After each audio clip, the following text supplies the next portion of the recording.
Hello friends, हमारे दो video में बहुत सारे कमेंट आ रहे थे कि इतने सारे नोटिफिकेशन जो कि निकल चुका है तो व्यापम के साइट पर क्यों नहीं आया है। तो इस वीडियो में आपके जितने भी डाउट्स हैं उन्हीं पर हम क्या करेंगे, चर्चा करेंगे। तो यहाँ पे हम आ जाते हैं सीजी व्यापम के ऑफिशियल साइट में। तो आपको इस तरह से दिखेगा। फिर देखिए यहाँ पे जो सबसे पहला जो आपका मिलता है आपको लेटेस्ट नोटिफिकेशन या प्रेस रिलीज जो भी आप बोल लीजिए, यहाँ पे कहीं पे भी आपके एग्ज़ाम के बारे में कोई भी चीज़ें मेंशन नहीं की है। यही डाउट बहुत लोगों का है कि भाई ऑफिशियल साइट में तो कुछ दिखा नहीं रहा है, लेकिन फिर इस चीज़ों को कैसे माना जाए। देखिए, फर्स्ट नंबर इंदिरा गांधी कृषि विश्वविद्यालय रायपुर ने पीएटी के संदर्भ में आदेश जारी किया। सेकंड नंबर पीटी पीपीटी इन सब के संदर्भ में कौशल विकास तकनीकी शिक्षा एवं रोजगार विभाग ने जारी किया। ठीक है। स्कूल शिक्षा विभाग ने डीएड बीएड एमएड के बारे में दिया और चिकित्सा शिक्षा विभाग ने nursing BSc nursing post basic nursing MSc nursing के बारे में दिया। तो इन सब का आदेश आखिर गया का सीजी व्यापम तक, आखिर इनका आदेश का क्या हुआ, ये वहां पे क्यों नहीं दिखा रहा है इनके आदेश के बारे में। तो सबसे पहले देखिए, इंदिरा गांधी कृषि विश्वविद्यालय का जो भी एडमिशन होगा इन्हीं के ऑफिशियल साइट पर अब आपको मिलेगा। जो भी चीज़ें आपको करना है पीएटी से रिगार्डिंग, वो सारी चीज़ें आपको यहीं पे मिलेगी। कौशल के बारे में अगर आप बात करेंगे तो इसमें आपका क्या है, डायरेक्टर ऑफ टेक्निकल एजुकेशन जो कि छत्तीसगढ़ सरकार का है, डीटी, वहाँ पे आपको मिलेगा। स्कूल शिक्षा विभाग के लिए आपको क्या करना है, राज्य शैक्षिक अनुसंधान एवं प्रशिक्षण परिषद रायपुर के ऑफिशियल वेबसाइट में आपको जाना है। और चिकित्सा शिक्षा विभाग के लिए आपको संचालक चिकित्सा शिक्षा विभाग के ऑफिशियल वेबसाइट में आपको चेक करना पड़ेगा, क्योंकि सारी इन सब के डिटेल यहाँ से अब मिलेंगे। सीजी व्यापम का अब यहाँ पे कोई रोल नहीं है। देखिए यहाँ पे क्या है, डॉक्टर आलोक शुक्ला जी जो कि अध्यक्ष है व्यापम के, उन्होंने नवभारत पेपर को एक स्टेटमेंट दिया था कि कृषि नर्सिंग एवं बीएड डीएड एमएड प्रवेश परीक्षाएं रद्द करने को लेकर संबंधित विभागों के अधिकृत पत्र नहीं आए हैं। कहने का मतलब ये है कि ये जितने भी डिपार्टमेंट हैं इन्होंने पत्र तो जारी कर दिया, लेकिन कोरोना वायरस के कारण सर्कुलेशन में दिक्कत आ रहा है, वहाँ तक फॉर्म ऑफिशियली रूप से हैंड टू हैंड नहीं पहुँच पाया है। और जब तक हैंड टू हैंड नहीं पहुँचेगा तब तक सीजी व्यापम भी कोई नोटिस नहीं निकाल सकता है। भले से मीडिया में कितनों भी नोटिस आ जाए कि भाई वो उसका कॉपी निकल जाए, उसका व्हाट्सएप के थ्रू निकल जाए, यूट्यूब के थ्रू निकल जाए, लेकिन जब तक एक ऑफिशियली कागज उनके आवक जावक विभाग में नहीं पहुंचेगा तब तक वो कोई भी डिपार्टमेंट अपने ऑफिशियल साइट पर कुछ भी नहीं निकालेगा। नेक्स्ट बात करते हैं, बहुत लोगों के कमेंट थे, बहुत भाइयों के कमेंट थे, बहुत सारे सिस्टर लोग के कमेंट थे। उन सब के कमेंट को यहाँ पे मैं ले करके उनके डाउट को क्लियर करता हूँ। पीएटी का एग्जाम कब होगा, तो भाई पीएटी का एग्जाम नहीं होगा। ठीक है। अगला क्वेश्चन है कब तक पैसा आ जाएगा, तो पैसा क्या है, अब ये व्यापम इस पर लिस्टिंग कर रहा है, उसके हिसाब से वो अपने हिसाब से पैसा आपको दे देगा। फिर लिखते हैं सर पीएटी का एग्जाम होगा कि नहीं, तो देखिए यहाँ पे पीएटी का एग्जाम नहीं होगा। व्यापम तो कोई नोटिस नहीं डाला अभी तक। हाँ, व्यापम ने अभी तक कोई नोटिस नहीं डाला, मैंने वीडियो के शुरुआत में बता दिया क्यों नहीं डाल पाया है। फिर लिखते हैं सर काउंसलिंग कब से होगी, तो जो आपको ऑफिशियल में साइट बताया, ऑफिशियल डिपार्टमेंट का नाम बताया, वहाँ से आपको रेगुलरली चेक करना है। मुझे अगर न्यूज़ मिलता है तो मैं आपको बताऊंगा, आपको अगर मिलता है तो आप अपने फ्रेंड सर्कल में शेयर करें। नेक्स्ट पूछते हैं सर 72.4% सीबीएसई में आया है, जीसी जगदलपुर मिल जाएगा क्या जनरल कैटेगरी। तो देखिए जीसी जगदलपुर में आपको इंजीनियरिंग करना है तो आपको वहाँ पे 3-4 प्रकार की काउंसलिंग होता है। एक आपका स्टेट लेवल का होता है, एक आपका लोकल काउंसलिंग होता है। आप दोनों में भरिए, किसी एक में आपको सीट अलॉट हो जाएगा। फिर यहाँ पे लिखते हैं सर सीजी का बताओ ना, एडमिशन कैसे होगा, किस बेस वाव होगा पीपीटी में। तो देखिए किस बेस पे पीपीटी में होगा, तो पीपीटी का मिनिमम है आपका 10वीं का बेस। तो इसके लिए आपको डायरेक्टर ऑफ टेक्निकल एजुकेशन के साइट पर विजिट करते रहना है। अगला क्वेश्चन है एक भाई का, सर मेरे 12वीं क्लास में 78% है तो कितना चांस है पीएटी और पीपीएसटी में गवर्नमेंट कॉलेज मिलने का।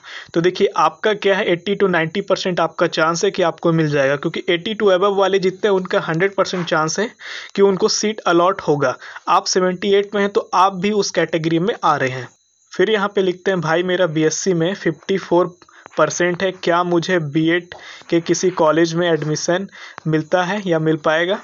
तो देखिए इसमें क्या है कि आपको भी फर्स्ट सेकंड थर्ड जितने प्रकार के अगर विभाग काउंसलिंग करा रहा है सबको आपको अटेंड करना है और आपको पॉजिटिविटी लेके चलना है। क्योंकि मैक्सिमम बच्चों का क्या होता है कि हमारा जो परसेंट है वो 60 से कम ही हो जाता है। ठीक है, इसीलिए यहाँ पे आपको नेगेटिविटी नहीं लेके चलना है, बिल्कुल होगा। अगला क्वेश्चन है sir I got 92.8% marks in CBSE OBC category, can I get ECE और CS branch in BIT Durg. तो बिल्कुल आपको बीआईटी दुर्ग से कंप्यूटर साइंस के ब्रांच में आपको एडमिशन मिल जाएगा, क्योंकि पिछले साल में बीआईटी दुर्ग के कुछ सीटें खाली गई थी। अगला क्वेश्चन है अब सीजी व्यापम और इंदिरा गांधी यूनिवर्सिटी रायपुर का फ्रेश नोटिफिकेशन आएगा क्या सर?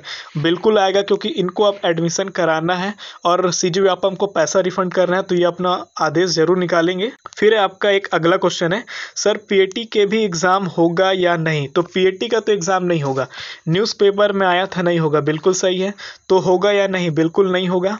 फिर लिखते हैं, सर परसेंट बेस से एडमिशन होगा तो मेरा 12वीं एग्रीकल्चर में 85.8% है, तो मेरे को कौन सा कॉलेज मिलने का चांस है? तो देखिए, आप किस कॉलेज को भरते हैं, किस कॉलेज के लिए आप चाहते हैं, आपके लोकल एरिया में या आप जहां जाना चाहते हैं वहां पे आप काउंसलिंग जब डालेंगे तो वहां से आपको क्लियर हो जाएगा कि वहां पे कितना कटअप जा रहा है, कितने नंबर के बच्चे वहां पे एडमिशन लेना चाह रहे हैं, उसके हिसाब से क्लियर होगा कि आपको वो कॉलेज मिल पाएगा या नहीं मिल पाएगा। फिर अगला क्वेश्चन है, सर ऑफिशियल वेबसाइट में तो ऐसा कुछ आदेश नहीं है। तो इसका जवाब मैंने पहले ही वीडियो की शुरुआत में आपको दे दिया है। अगला क्वेश्चन है, सर मेरा 72% बना है सीबीएसई में, क्या मुझे जीसी रायपुर मिल जाएगा मैकेनिकल ब्रांच? तो देखिए, जीसी रायपुर में कुछ थोड़ा ज़्यादा कटअप अभी हाई जा सकता है। क्योंकि बच्चे जीसी रायपुर और जीसी बिलासपुर में ही सबसे ज़्यादा क्या करते हैं, इंजीनियरिंग करने की कोशिश करते हैं या फिर बीआईटी। तो आप एक बार चारों जीसी में आप फॉर्म भरिए, जीसी रायपुर, जगदलपुर और बिलासपुर, और अब तो लखनपुर भी हो गया है, तो आप एक बार वहाँ पर ट्राई करिए। इन सब में किसी न किसी आप में आपको एक को मिल जाएगा। अगला क्वेश्चन है, JEE में तो 12% का कोई इंपॉर्टेंस नहीं दे रहे हैं, ओनली पासिंग सर्टिफिकेट, और यहाँ तो 12% ही क्या होगा जिनका कम परसेंट आया है? बिल्कुल श्वेता जी ने सही कहा है कि यहाँ पे जिनका कम परसेंट आया है उनके लिए क्या होगा। तो यहाँ पे एक बात क्लियर ये भी है कि हम छत्तीसगढ़ में जितने भी लोग हैं, मैक्सिमम लोगों का परसेंटेज क्या होता है, 60 से अबव नहीं जा पाता है। बहुत सारे कारण हैं, तो इसमें कोई चिंता की बात नहीं है। लेकिन ये होगा कि आपको फर्स्ट, सेकंड, थर्ड, लोकल जितने प्रकार के काउंसलिंग होंगे, राउंड चलेंगे, उन सब में आपको पार्टिसिपेट करना है।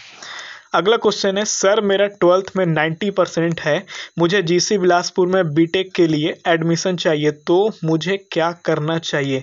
क्या वो भी 12वीं तक के परसेंट के बेसिस पर एडमिशन ले रहे हैं? बिल्कुल, जीसी बिलासपुर का भी जो एडमिशन है वो डायरेक्टर ऑफ टेक्निकल के अधीन है। यहाँ पे भी जो आपका बी और बीटेक है, ठीक है, अब तो बीटेक का ही नाम आ चुका है। तो बीटेक में आपको क्या है कि आपको डायरेक्टर ऑफ टेक्निकल एजुकेशन में आपको जा करके जब भी वो काउंसलिंग कराते हैं तब आपको सबसे फर्स्ट प्रेफरेंस जीसी बिलासपुर देना है।